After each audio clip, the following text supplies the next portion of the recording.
composition notebooks for 15 cents a piece. You get 6 for $1. And I buy these composition notebooks. The reason I'm laughing is I go through magazines I'm about to either donate or throw away and find a pretty picture, and I glue a picture to the front of that composition notebook because that helps me to know whose notebook it is.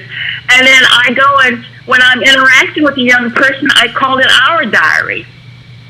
And I write my date, visit with me, and I tell them, write a thought, write something that is wonderful. And if you interact with that child over time, it is a beautiful thing you create. And they can thumb back and say, oh, last Sunday we did this, or, oh, I really liked it when it was raining because when it rained, we made chocolate chip cookies or whatever. So give a child something concrete that says you matter.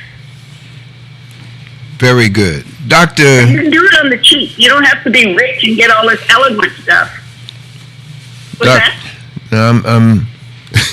I'm listening and writing at the same time, even though I can play... Okay, but that's what I'm saying. I just encourage you to give them a concrete reminder.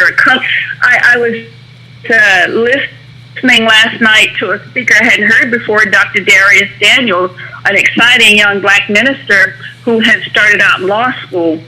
And some of the things he was saying that was so wonderful, his comment was, don't replay what you can't revise. And I said, okay, that's not what I was doing to hear that. He says, too often as adults, we will remember things and say, that sure was dumb, or I sure did make a mistake, or I shouldn't have done that. He said, of course we're going to remember some of that, but why do you replay it if you can't revise it? If you can't go back and fix that mistake, if you can't go back and undo how dumb, yes, it was dumb, let it be dumb and turn it loose. He said, we need to have trained memories. And that caught my attention because I said the people who are most defeated or depressed or angry have some trauma that they can't get over. They haven't been able to figure it out. There's no logical explanation. Why did mommy love Jimmy better than me? Why did my dad always beat me when he got drunk? Whatever it is, however illogical, that memory keeps us from moving forward as our best self. Well, one of the ways to have trained memories is to start it when you're young. And that comes full circle to my comment. When he said it, I smiled and said, okay, didn't do it that eloquently, hadn't thought about it in that context, but by generating memories that a child can go back and replay, they can go back and revise. That is excellent. When I heard him say it, I said, okay, Bob, I like that.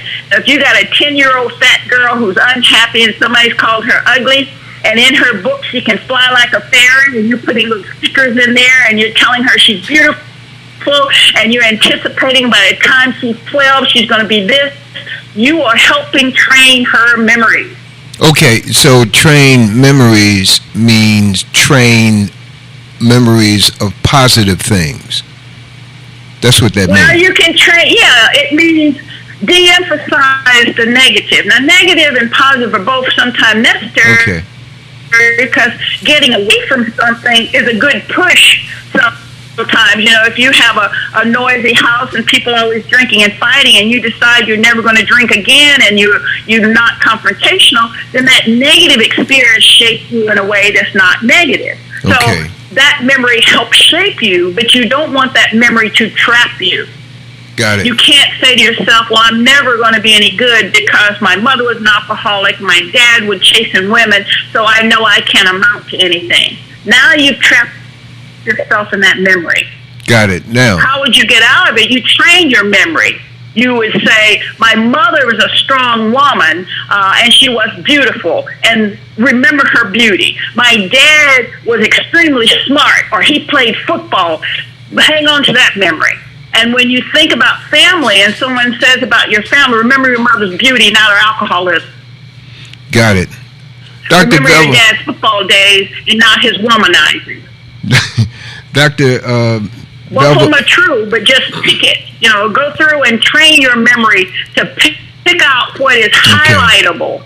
Like you say, don't replay what you can't revise. You can't fix your mother's alcoholism. You can't stop your dad's womanizing, but you can rejoice in her beauty. You can rejoice in his athleticism. Got it. Dr. Velva Bowles, we're going to ask you, I always hesitate when I'm asking you for a black flavor,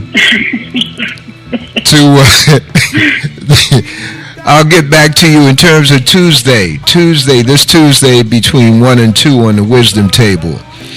And okay, well, let me put that down because I'm not sure right now what I'm doing. I don't know that I'm doing. What would be the time on Tuesday? The time would be 1 to 2 o'clock New York time, and the topic. Okay, noon to 1. And the topic will be a repeat of today. Okay, just hit me. So that's at noon. I didn't tell you while we're doing our elections here in Louisiana. Oh yes, right. I've been invited to. No. I've been invited to a number of what they call fundraising luncheons. And so let me while we're still on the phone, I'm getting my calendar because when you said 1, that's my 12, and it's this Tuesday. And I'm going to see if I didn't commit to something on Tuesday at noon. Just a second. Here we go. Tuesday. Yes, Tuesday the 5th, I have a noon engagement. No